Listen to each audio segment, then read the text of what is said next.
Marie-Bess est une femme gentille et particulièrement bonne, même si ce n'est qu'un moyen de tromper ses victimes. Sa gentillesse et sa bonne humeur font d'elle la criminelle parfaite. Marie-Bess se retrouve toujours déjà loin lorsque ses victimes réalisent qu'elles ont été dupées par elle, et elle considère le groupe comme sa famille. Marie-Bess adore lire et écrire, d'ailleurs on la voit souvent dans le camp, c'est ce qui va définir son avenir. Avant 1899, Marie-Bess a eu des ennuis après avoir volé des montres et des portefeuilles à plusieurs hommes. Elle rencontre les membres de la bande de Dutch alors qu'elle est poursuivie par ses victimes de vol. Elle a sans doute été sauvée par Dutch juste avant de rejoindre la bande. Au chapitre 2, à Horseshoe Overlook, avec l'oncle Arthur, Karen et Tilly, Marie-Bess se rend à Valentine. Une fois arrivée là-bas, les filles cherchent un moyen de revenir avec de l'argent au camp. Elles trouvent rapidement de quoi intéresser les autres membres de la bande, un braquage de train. Peu de temps après, lorsque Sean Maguire est sauvé par la bande, une fête est organisée au camp, durant laquelle elle demande à Arthur de danser avec elle. Au chapitre 3, à Clements Point,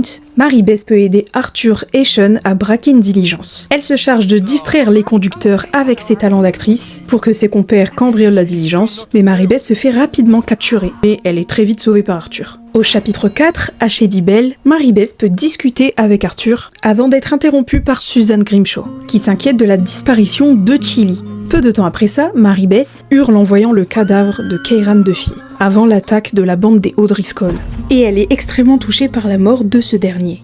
Arrivé au chapitre 6, à Bevan Hollow, Arthur peut lui annoncer qu'il est malade et donc condamné. Après lui avoir présenté toutes ses condoléances, Marie-Bess tente de lui remonter le moral en l'encourageant à devenir un homme bon. En gros, elle va l'encourager dans sa rédemption.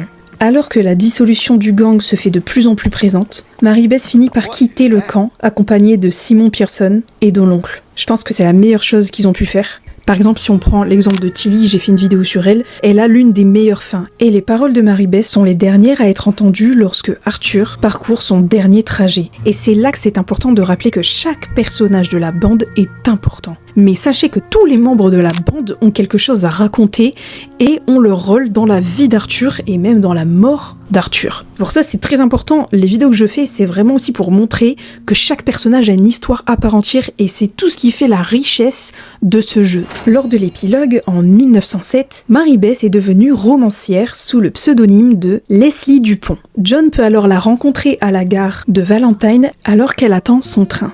Ensemble, ils évoquent leur nouvelle vie, ainsi que leur passé, mais surtout Arthur. Lorsque son train approche, elle offre une copie de son livre, La Dame du Manoir. Dans la lettre de Tilly à John, elle explique qu'elles sont encore en contact et se voient souvent. Voilà, c'était l'histoire de Marie-Bess, j'espère que vous avez aimé. Vous pouvez vous abonner pour plus d'histoires sur plein de personnages de jeux vidéo.